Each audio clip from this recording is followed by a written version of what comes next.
This is the X-Zone Broadcast Network, broadcasting worldwide on broadcast affiliates and satellite program providers, including CNN Broadcast Network, Sirius Satellite Network, Star Media, Good News Radio Network, Angel Broadcast Network, Wiki Broadcast Network, and WPBN TV. For more information on the X-Zone Broadcast Network, visit us at www.xzbn.net.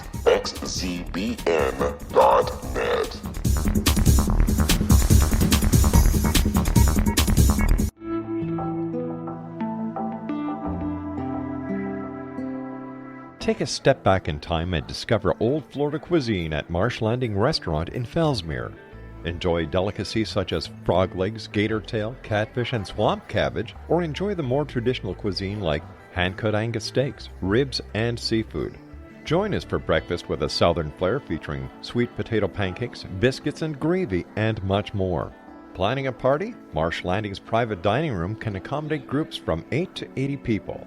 While you're visiting, enjoy the historic pictures, artifacts, and stories that line the walls. Marsh Landing is truly a unique experience. Marsh Landing Restaurant, 44 North Broadway in historic Fellsmere, or visit marshlandingrestaurant.com. Marsh Landing, Old Florida cuisine at its best.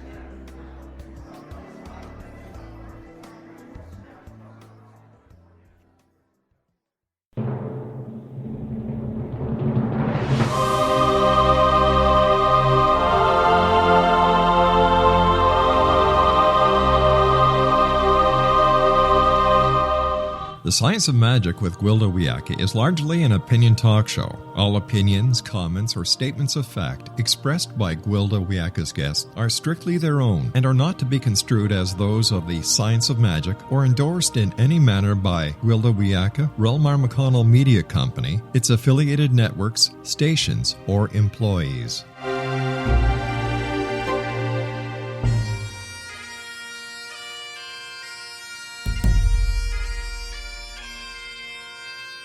Welcome to the Science of Magic with Gwilda Wiyaka, a program dedicated to uncovering the unified nature of reality and humanity's ever-evolving place as truly galactic beings. For more information on the Science of Magic with Gwilda Wiyaka, visit us online at www.thescienceofmagic.net.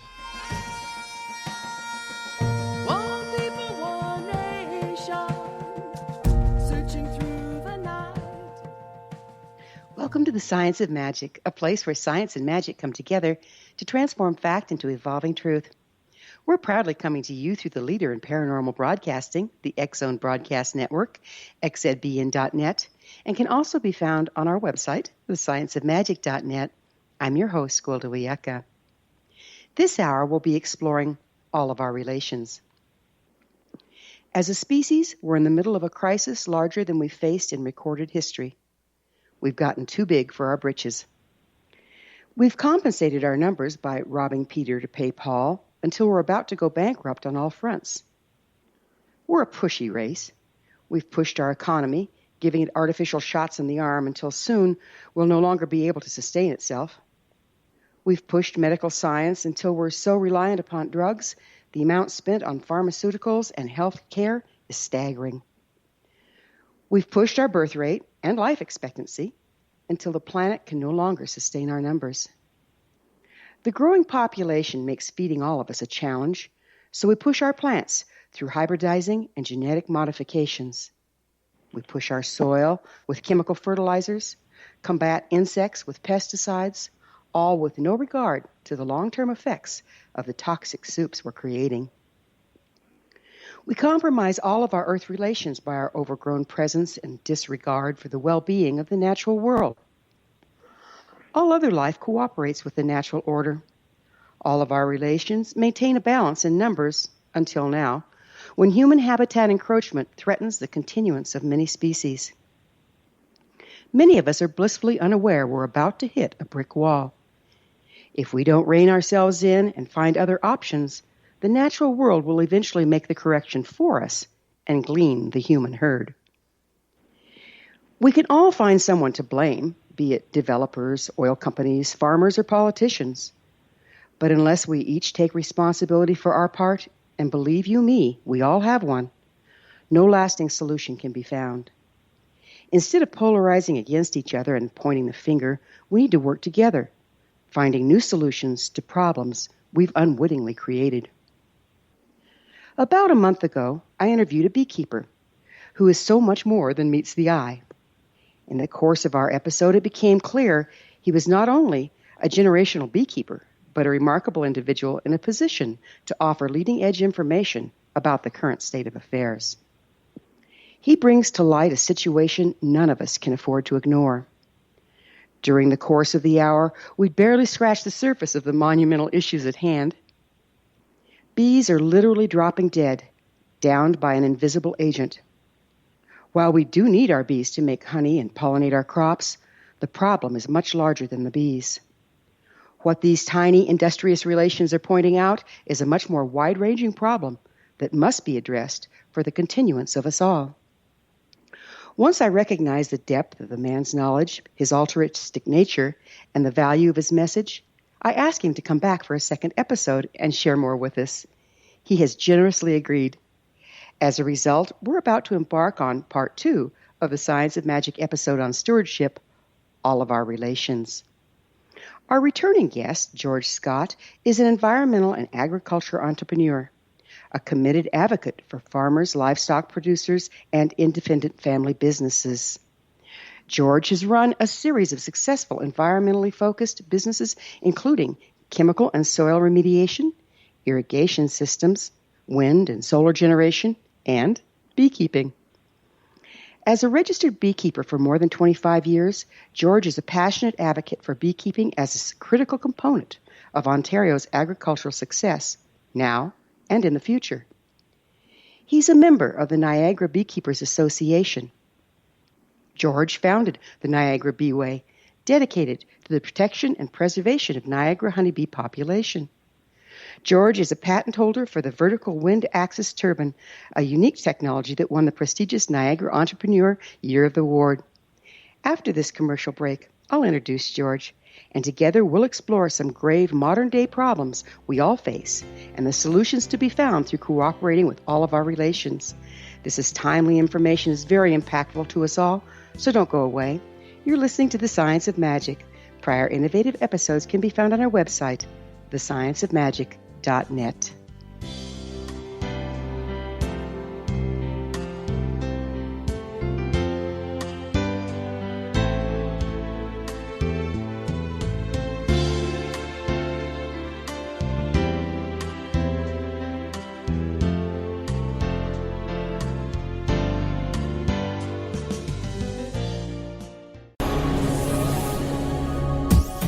This is the X-Zone Broadcast Network, broadcasting worldwide on broadcast affiliates and satellite program providers, including CNN Broadcast Network, Sirius Satellite Network, Star Media, Good News Radio Network, Angel Broadcast Network, Wiki Broadcast Network, and WPBN TV. For more information on the X-Zone Broadcast Network, visit us at www.xzbn.net.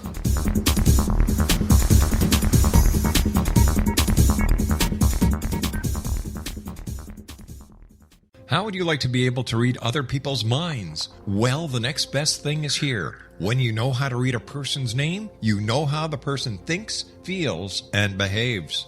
Each letter in our name holds a key to unlock our true essence. Our name contains both our gifts and challenges in this lifetime.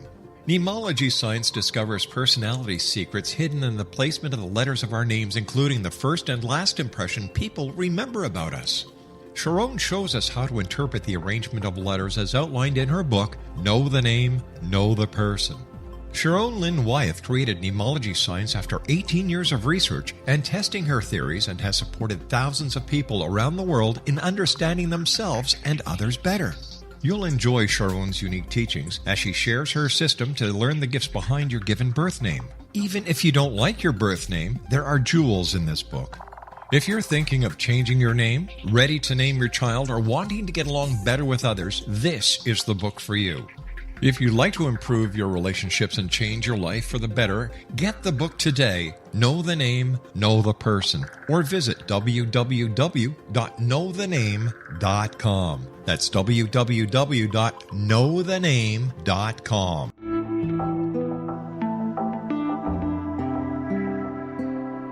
Take a step back in time and discover old Florida cuisine at Marsh Landing Restaurant in Fellsmere, Florida. Enjoy delicacies such as frog legs, gator tail, catfish, and swamp cabbage, or enjoy the more traditional cuisine such as hand-cut Angus steaks, ribs, and seafood. Join us for breakfast with a southern flair featuring sweet potato pancakes, biscuits and gravy, and much more. Planning a party? Marsh Landing's private dining rooms can accommodate groups from 8 to 80 people. While you visit, enjoy the historic pictures, artifacts, and stories that line the walls. Marsh Landing is truly a unique experience.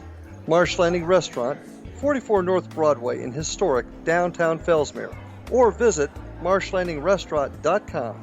Marsh Landing, old Florida cuisine at its best.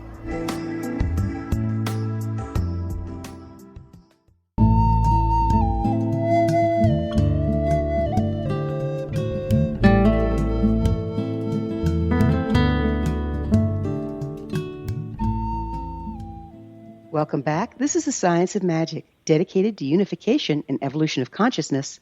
I'm your host, Gwilda Wiyaka. Our guest this hour is George Scott, founder of the Niagara Beeway, dedicated to the production and preservation of Niagara honeybee populations. George is an environmental and agricultural entrepreneur and a committed advocate for farmers, livestock producers, and independent family businesses. His website site is niagarabeeway.com. George, thank you for once again joining us on the Science of Magic. Hey, it's my pleasure to be here this morning. So would you mind sharing with us how you got into beekeeping in the first place?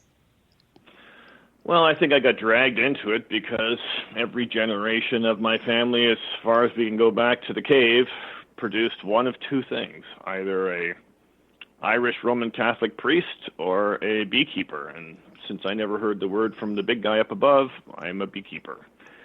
And most of this technology came down to me when I was in my early teens from my uncle, who happened to be both a Roman Catholic priest and a beekeeper. And as a teenager, I wish I would have listened a little bit more while he was teaching me, because he had the old system where nothing was ever written. And those songs and limericks and things that helped him to do his beehive maintenance are technology that's really been replaced today by Google video, and I miss those. We've tried to recover a lot of those old teach by singing, teach by poetry, teach by storytelling, and much of that has disappeared because it just is being outcompeted by the Google way of doing things. That's amazing, because that's totally the shamanic way, and a lot of the indigenous ways is teaching through the stories, and the stories are so carefully preserved and repeated. What happens when the lights go out, right? Oh, exactly. And those things, although many of those techniques for beekeeping have needed to be replaced, needed to be refreshed, were replaced with the new equipment. Beekeeping is going through a major metamorphosis right now, because of the new conditions that we're facing that our grandparents and our great-grandparents never faced, they never even thought of. They never even thought that chemical pesticides would play a big role in knocking them out of business, really, knocking down their environment, changing the whole landscape. The situations that we're facing right now are not things that we can go back in the past and take our lessons from there and say, this is the answer, because those answers are not apparent yet. Yeah, we've created We must dig in a little bit deeper and find those answers, and that's what we're doing here in Canada right now, is finding the answers, not laying blame on people who make pesticides. We're just trying to find a way of adapting to these new and changing situations. For our guests just joining us on this episode, would you mind doing a recap on the importance of the honeybees? What role do they play in our big scheme of things? Well, there are a number of things, and also this is really increased in our current time. Right now, the main reason that we know so much about bees is because we make money from them. We make honey, we make wax for candles, we make medicines from them, and they provide a very essential strategic service for our agricultural sector, and that's called pollination. And pollination is the bees visiting the plants, mostly our vegetable and fruit plants, and what they do is they make the fruit. They take the pollen and put it onto the part that's going to become an apple or going to become an orange or going to become a pecan or going to become a broccoli or a raspberry or a blueberry. And in that work, as they behave like bees do, that's what improves our efficiency on those plants. Many plants need an insect. They've always depended on an insect in order to make high levels of high-quality fruit. But in pollination, it isn't so much a service that the bees are providing.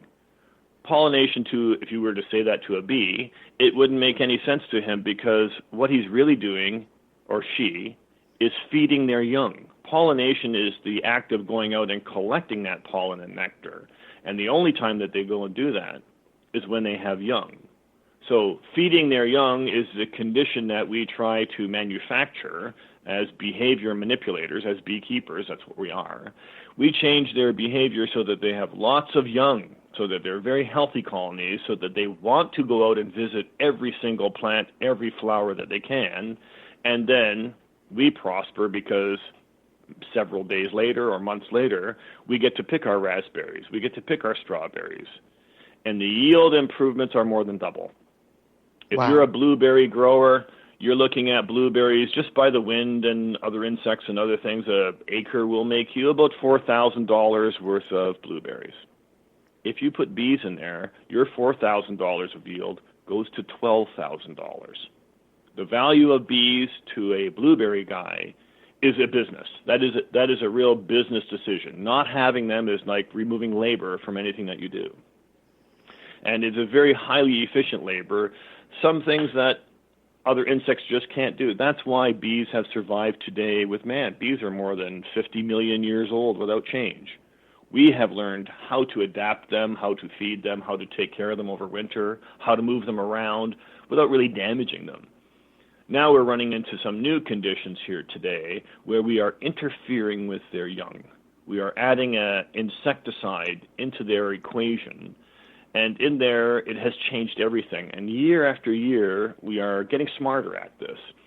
If you go to our NiagaraBeeway.com website and click on the insecticide section, which is the new one, the neonicotinoids, and you scroll down, you'll see a brand new video that we just put there. It is the summary of what happened in the past 12 months, the 2016 summary. And it's a video, it's an easy listen to, but it will tell you exactly what's happening here with bees. And these are the best people, I believe, in the world. One is from, I believe, Scotland, and the other one is from the U.S. And they summarize the entire world of honeybees. And this is something that is we can confirm here in Niagara, that exactly what they're talking about is exactly what's happening to us. So we are not in conflict with this type of report. We're really supporting it as small regional beekeepers here in Canada.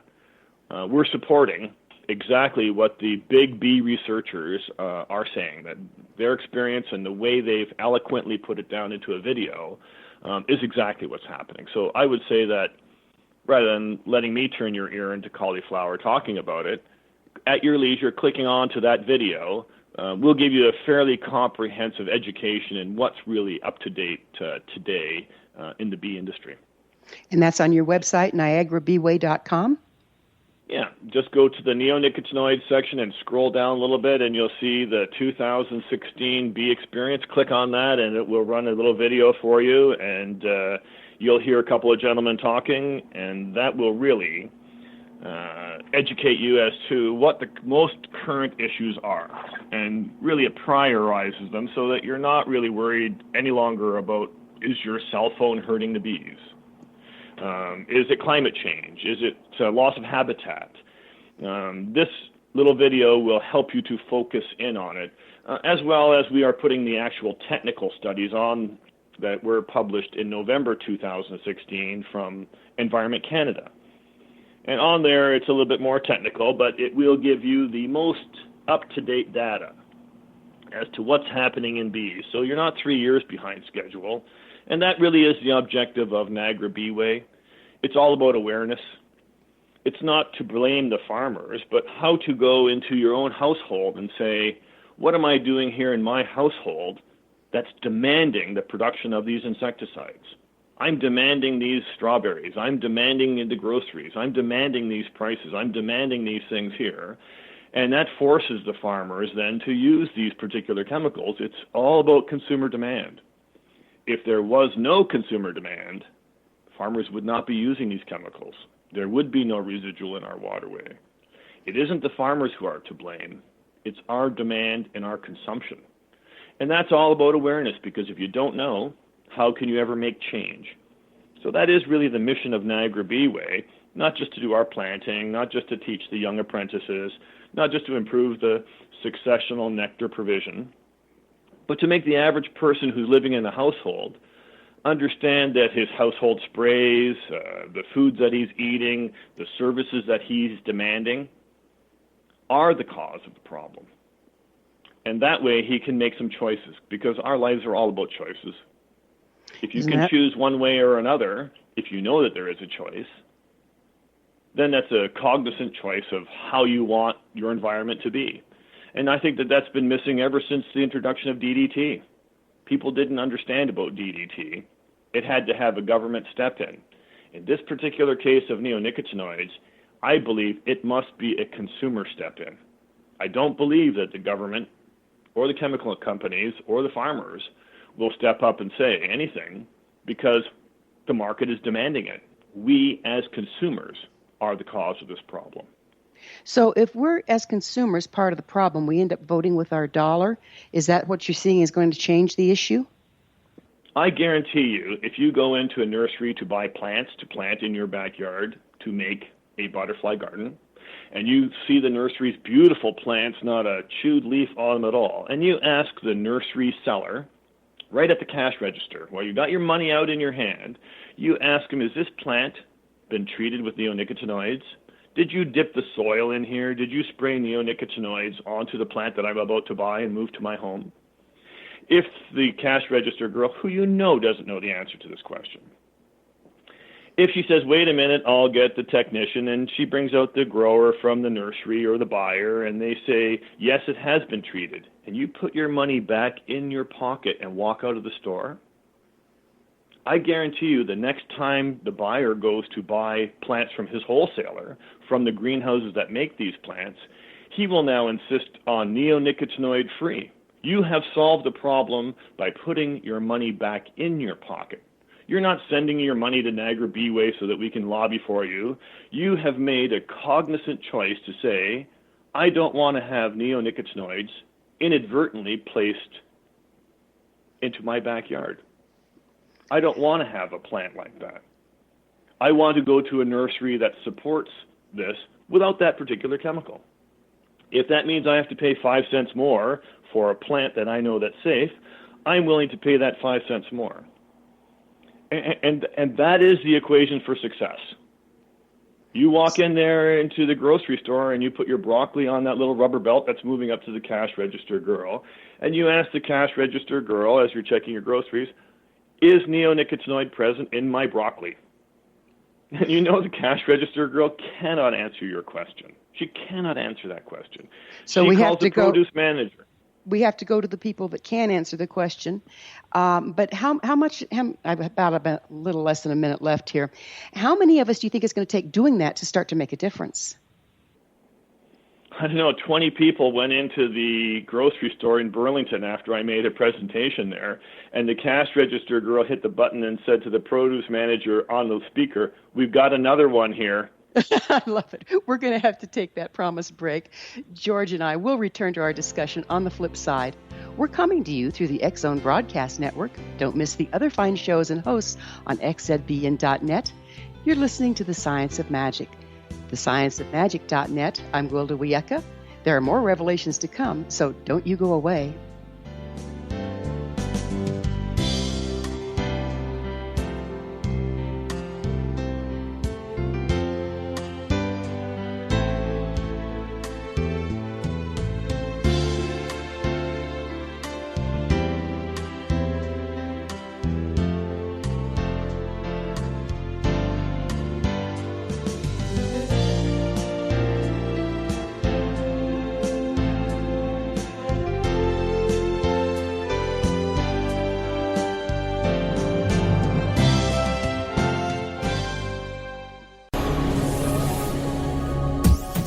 This is the X-Zone Broadcast Network, broadcasting worldwide on broadcast affiliates and satellite program providers, including CNN Broadcast Network, Sirius Satellite Network, Star Media, Good News Radio Network, Angel Broadcast Network, Wiki Broadcast Network, and WPBN TV. For more information on the X-Zone Broadcast Network, visit us at www.xzbn.net.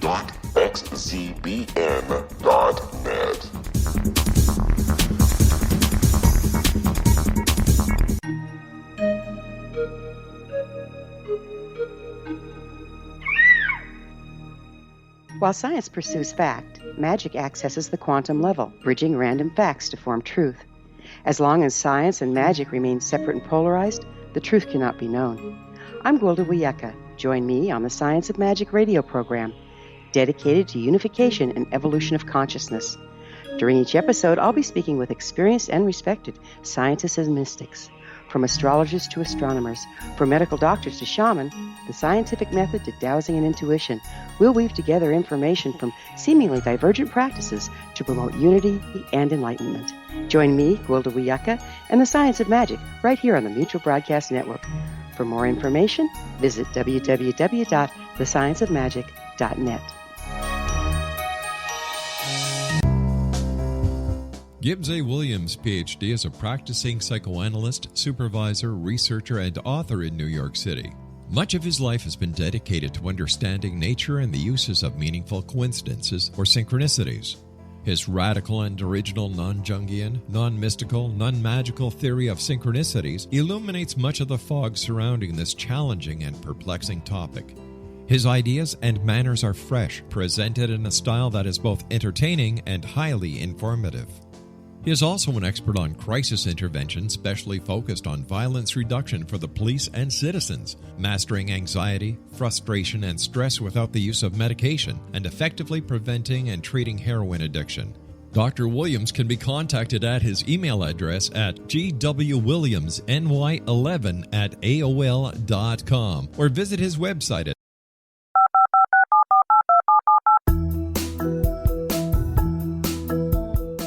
Did you know that when you're on the road with limited data or Wi-Fi, you can still listen to the X-Zone Radio Show with Rob McConnell, The Science of Magic with Gwilda Wiyaka, X-1, Dimension X, Space Patrol, and every minute of the X-Zone Broadcast Network by calling 213-401-0080, courtesy of Audio Now. No smartphone, app, or internet needed. It saves your data plan, and it's free if you have unlimited minutes. Call 213-401-0080 to listen on any phone, anytime, anywhere. Remember 213-401-0080 for the best of the paranormal, parapsychology, and sci-fi radio programming anywhere, 24/7, 365.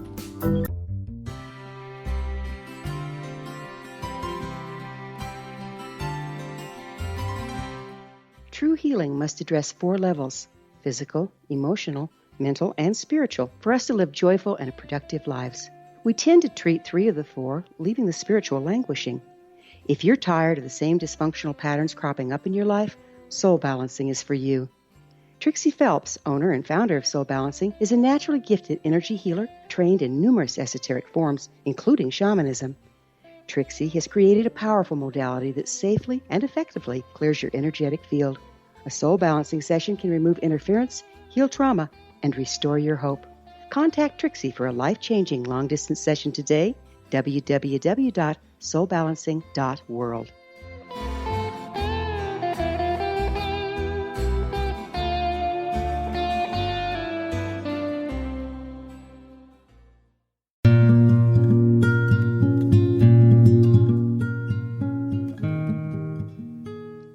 Welcome back. This is the Science of Magic, a place where magic and science come together to promote enlightenment. I'm your host, Gwilda Wiyaka. Our guest this hour is George Scott, beekeeper and environmental and agricultural entrepreneur. George, would you mind bringing us up to date a little bit? We understand the bees are in trouble, but why are they in trouble? What's really going on? Well, I would say that right now most of the blame is being pasted onto bees are dying because of viruses and bacteria. That's what's killing bees. And they're absolutely right. And those are being really distributed by an insidious little mite, like a flea on a bee. And that mite is called the varroa mite. And it travels from colony to colony. It rides on bees from one box to another as bees visit other colonies. And every time it bites into the bee, it administers almost a lethal dose of viruses and bacteria that kill bees. However, the problem that we really have here, now that we looked at that, because we have the varroa under control now, and we've had the varroa for quite a while, it is the varroa in combination with neonicotinoid chemistry. What's happening here to the bees and how the bees actually die from this chemical is not so much like they start choking like they're getting mustard gas in a war, but what they get is an immune pull down. It's almost like in a ward in the hospital where people are dying of pneumonia. You try to find a cure for the pneumonia, but you find out that all those people have AIDS. It isn't the pneumonia that's killing them. It is the virus and bacteria. So it is true that most bees are dying from viral and bacterial attacks, but they could always fight those off. And every bee we've ever tested has every single one of those viruses and bacteria. So it's the immune system problem, but the immune system problem is being caused by the neonicotinoids. What are those? Who produces them? And what's being done about it? Well, you're talking about the big boys here now. You're talking about chemical companies here who are the largest in the world. So Bayer Crop Sciences, or the Bayer Corporation, which is a fine company. They make many wonderful products, and I've really got nothing bad to say about them. They are the manufacturer and distributor of the predominant neonicotinoids. They are so big, they just bought Monsanto. They're over $6 billion in sales of neonicotinoids. So this isn't a bee item. This is one of the biggest chemicals being released in our environment today. Not many people know that. Number two would be Syngenta, another fine company. I believe the Chinese just bought them. I don't know, but they turned down the bid for $45 billion. I don't even think I can count that high. But these are the biggest companies in the world. What all effect are these chemicals having on not just the bees but on people? Do we even know? And why is it being created if we don't know? I have been to public health here in Niagara. They are doing a literature search currently. That is their promise to us. That kind of just kicked us out of the room. But really what's happening now is you have to look to other countries. Here in Niagara, there is no equipment. None of the doctors I've talked to could even identify what a negative exposure to too much neonicotinoids. If you're a farmer and you have it splashed all over you or it goes in your well and you drink it for 2 days and you come in the hospital, there is no doctor here in Niagara that can identify the problem, first of all, from the symptoms.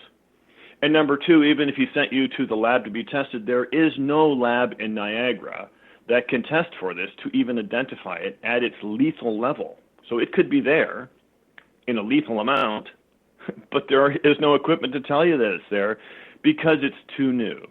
So if basically, you look at the Japanese experience, go ahead. So basically, we're creating, or the chemical companies are creating, chemicals, and we're being used as guinea pigs to figure out what it actually does. Well, this is not the first time. Yeah, I know. When I talk to farmers on this issue, they kind of yawn at me and say, George, this is old hat. We've been through approved chemistries that are no longer approved for our use here on the farm, which are now absolutely banned. So it is the normal progression for many of these products to start to be introduced, and then as consumers become aware of the negatives of it, those negatives far outweigh the positives, and those chemicals are banned. And we're talking about not one or two, we're talking about hundreds. So this is a normal educational step forward.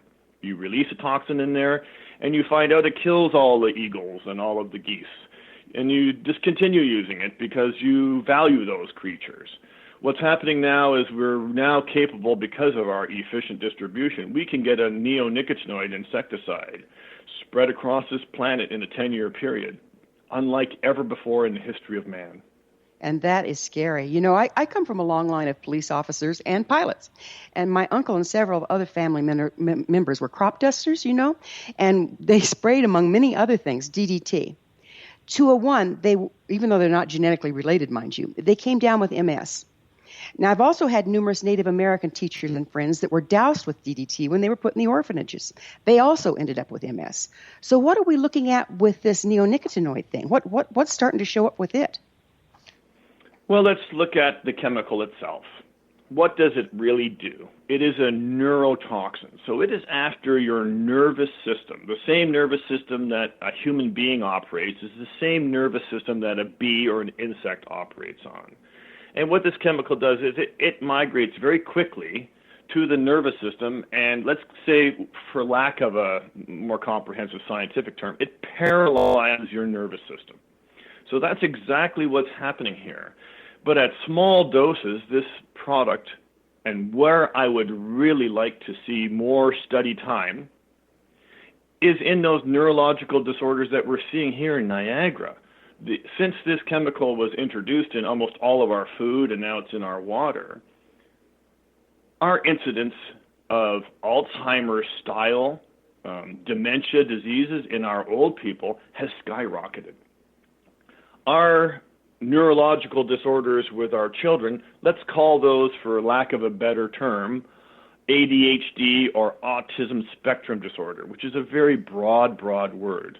Since the introduction of these chemicals in so much of our food, almost 70% of our food is treated with this. Since then, you know, when I was in school, we had 2 or 3 children who had ADHD problems in the entire school. Now we've got 2 or 3 kids per classroom. That's rampant. What's happening now. It's rampant. And we want to see more studies on that. So do you think this stuff has a cumulative effect? Like the more you eat, does it kind of hang out in your system and start to build critical mass? Well, certainly it does in bees. Certainly it does, and that's how it is designed. Once it attaches to that section of your nervous system, that system doesn't work anymore.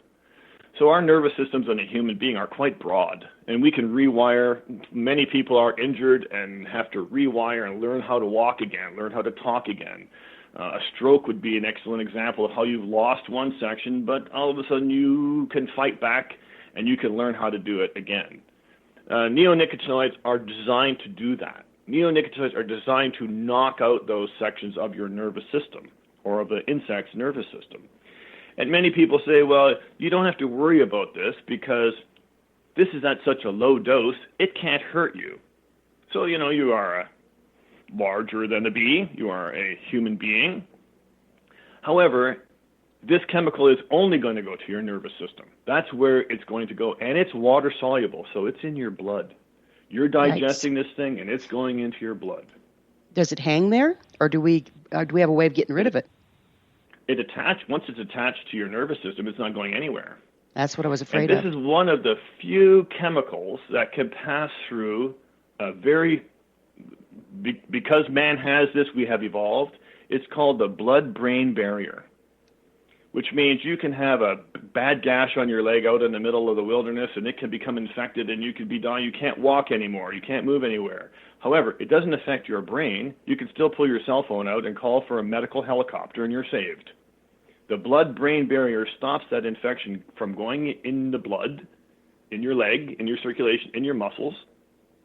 It doesn't reach your brain, so you can still think your way out of a problem. However, with this chemical, it passes through that barrier.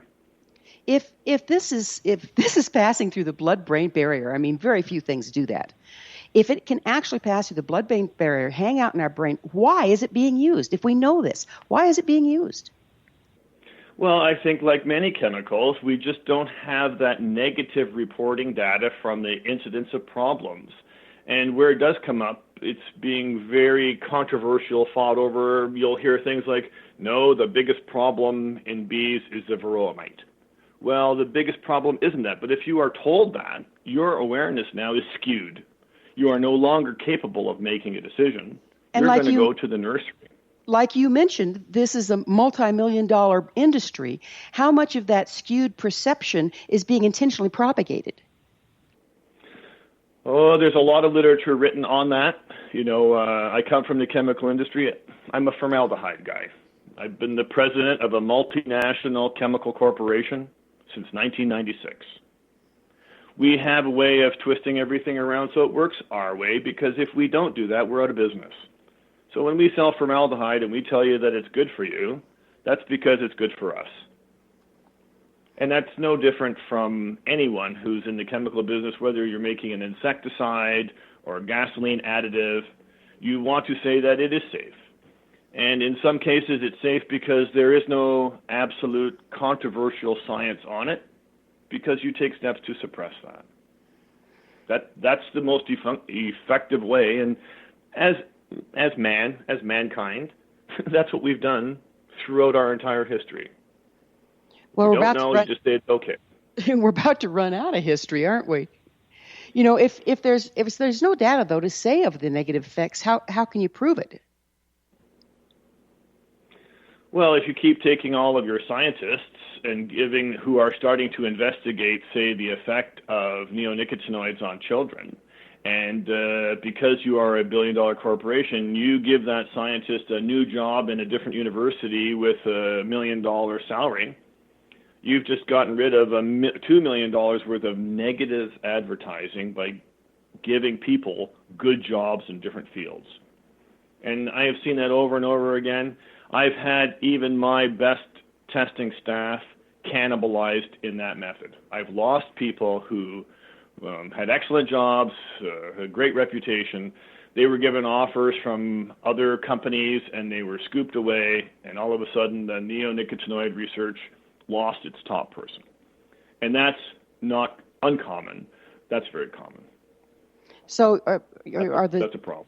So they're being purchased away? Are you saying the scientists can be bought? What's going on there? Many of the top people in the chemical company become the regulators. So if I say I work for any one of these top companies in insecticide production in a senior management area, that means I'm making a lot of money, and all of a sudden I become the top. We're gonna have to leave this on a cliff and pick up on the other side. It's time for another break. George and I will be back shortly, so don't leave us now. This is The Science of Magic, thescienceofmagic.net, the place where altruistic professionals of science and the esoteric create common ground for the betterment of our world. We're brought to you daily by the leader in paranormal, spirituality, and alternative health program, the X-Zone Broadcast Network, xzbn.net.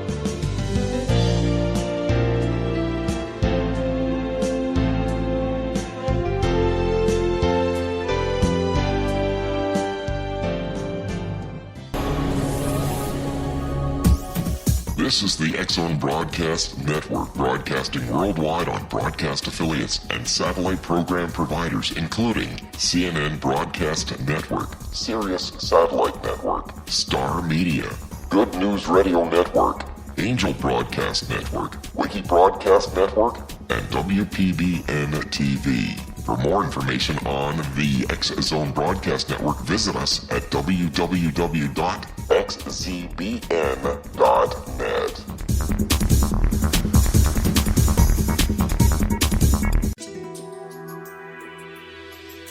Do you have unanswered questions about your life? Do you have unanswered questions about the world you live in? Have you ever had a hunch or gut feeling that something is definitely true? Have you thought that spirit guides are helping you along your path in life? Have you ever thought to ask questions to your spirit guides? Do you wonder what your spirit guides' names are? Do you want to know about your past lives? Talking to Spirits with Lightworkers Tim and Justina is a new radio show that will surprise and amaze you and will answer your questions. For more information on when and how you can listen to Talking to Spirits with Lightworkers Tim and Justina, visit us at www.xzbn.net. Also visit lightworkers.cc for more information. For the complete broadcast schedule of Talking to Spirits with Lightworkers Tim and Justina, visit www.xzbn.net.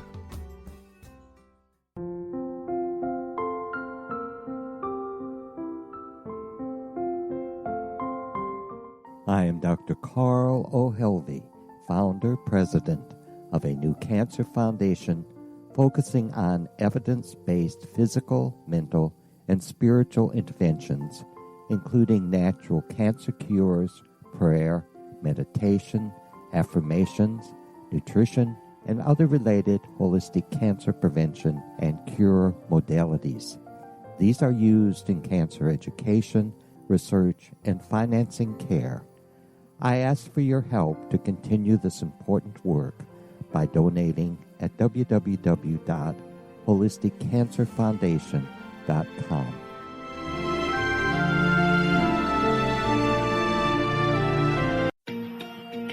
Wouldn't you love to know the secret to everything?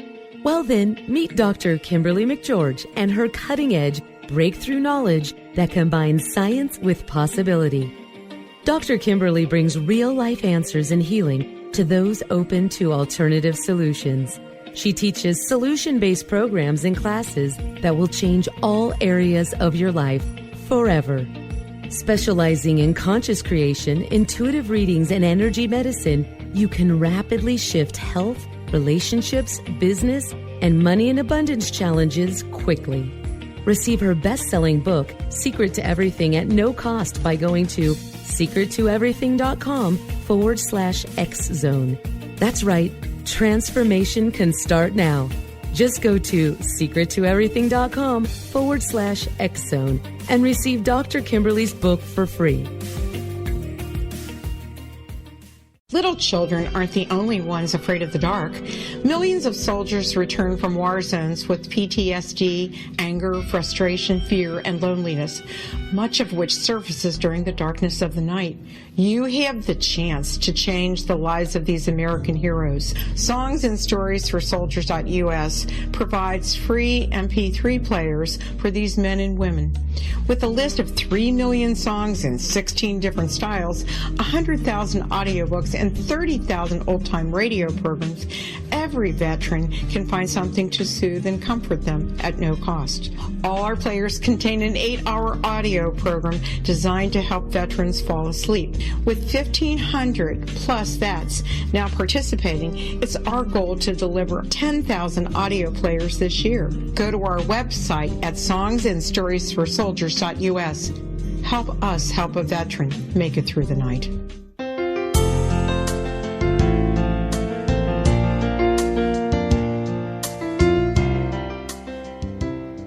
Welcome back. This is the Science of Magic, bringing together gifted people of service to the world. I'm your host, Gwilda Wiyaka. Our guest this hour is George Scott, beekeeper and environmental and agriculture entrepreneur. George, the more we talk here, the more my head's going around in circles, because we have, it seems like a bit of a dilemma. We have consumers that would ultimately, like you say, have the power to choose or not to choose to use a product, which drives sales, which drives money, which drives the product. However, we have information that the consumers aren't being given that's intentionally being covered up, apparently. And so we can't make informed decisions. What do you see as a solution here? Once again, if you go to our NiagaraBeeway.com website and you go to the neonicotinoid section, if you scroll down to, I believe, the second video, it's called We Want to Know. This was one of the motivating videos. It was put together by a classroom of high school students at Centennial in Welland, that's in Niagara.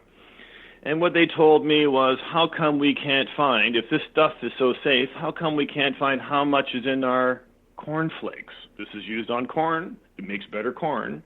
Why can't we find out how much of this chemical is in our cornflakes? And we want to know. We can find out how to tie a tie at Thanksgiving. We can Google anything. But when we Google this, there's no information at all. We want to know was the theme as to why we are now stepping into this public awareness situation with you, to talk to people and get them to ask that question. We want to know what the content is. So the first step.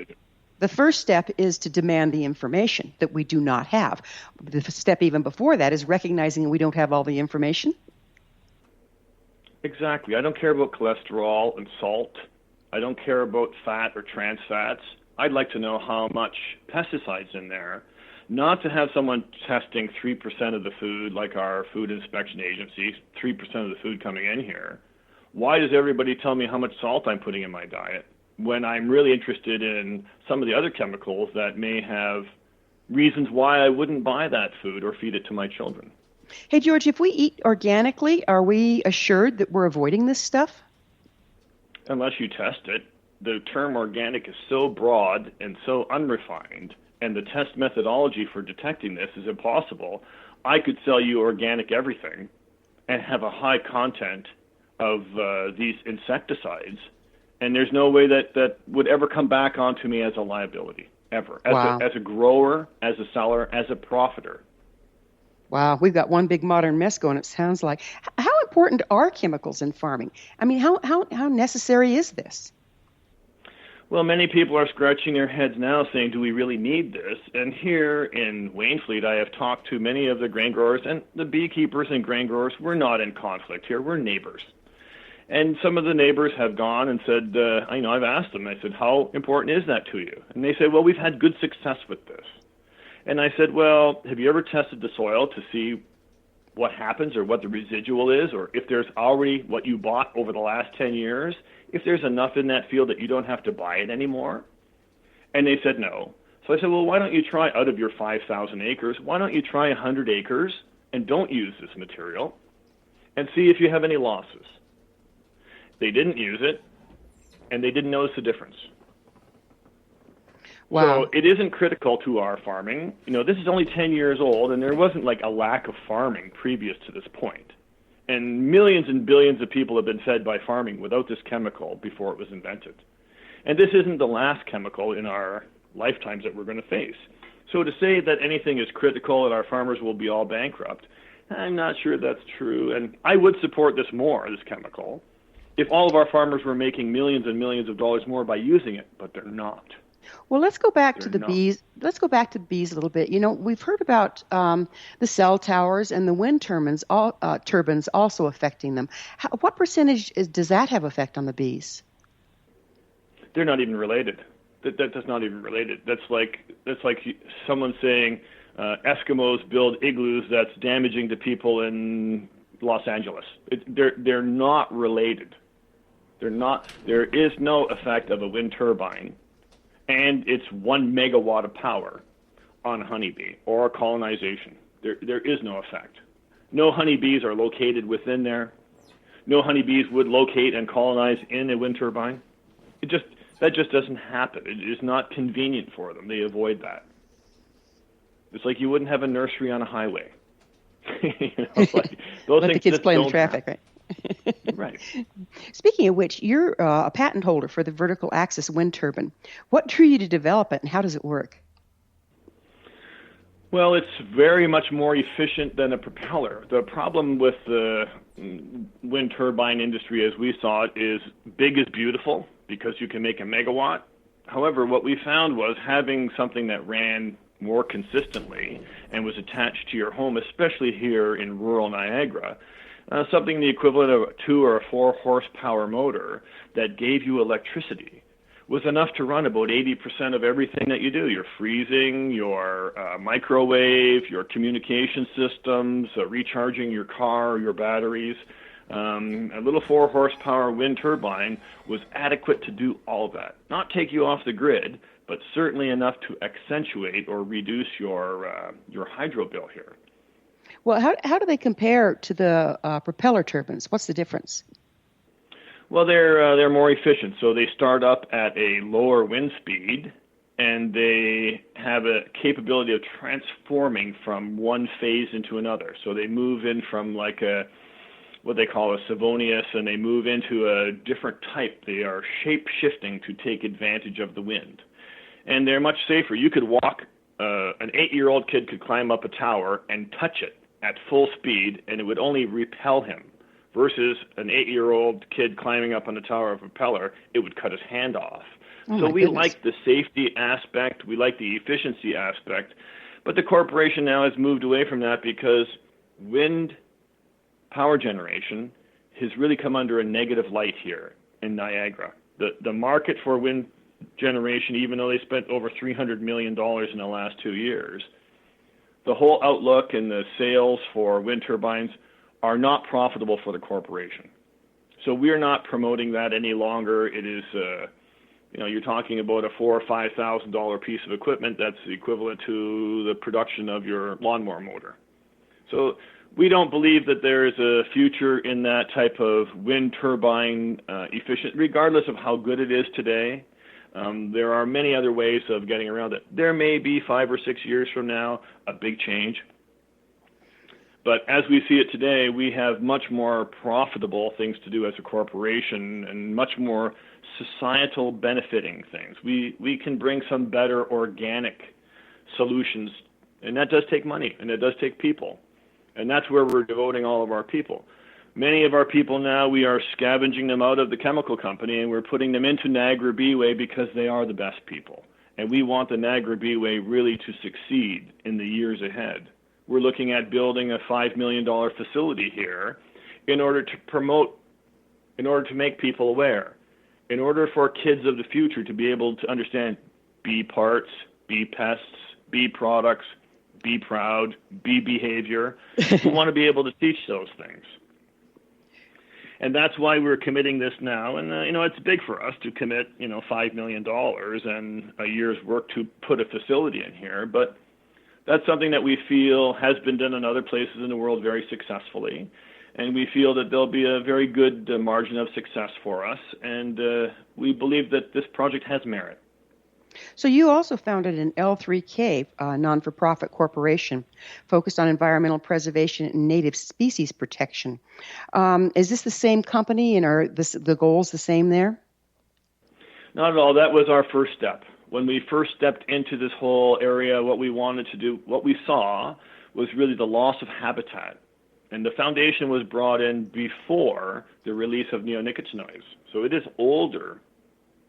And what we were doing is we recognized right away that once we were finished pollination services in the apple trees and the cherry trees and in the other things that we do, we all of a sudden hit August when it's very dry here in Niagara, and the bees had no food.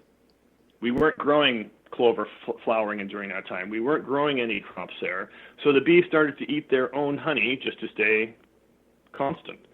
And that set them all back. So L3K's design was to look at areas, to look at the vegetation, and to make sure that there were things flowering not just in the early spring, mid-spring, late spring, but in the early summer, mid-summer, late summer, early fall. So we're about to run out of time, and I want to ask you, George, do you really think we can turn this thing around? What'll it take? Do you think we can do it? Absolutely. I think we've faced worse challenges as humanity, but I think this is all about decisions. It's all about well-being. It's all about the real information without it being disguised. And a radio program like yourself is the only way to do it. No one else is going to step up and do what you are doing right now. The penalties are too high. You are fighting a $6 billion sale with your microphone. You need help. You need people to know this. You need people to agree that this is a right thing or a wrong thing, and they need to make decisions, and together we will solve this problem. That is the key, isn't it? Together. Together. Thank you so much for being on The Science of Magic. It's been a pleasure once again, and you keep up the good work, sir. Our guest this hour has been beekeeper George Scott, an environmental and agricultural entrepreneur and a committed advocate for farmers, livestock producers, and independent family businesses. George's website is niagarabeeway.com. This has been The Science of Magic. Remember, you can always listen to past thought-provoking episodes on our website, thescienceofmagic.net. Until next time, dear ones, may you be blessed with knowledge and comforted with love as you seek solutions that best serve all concerned.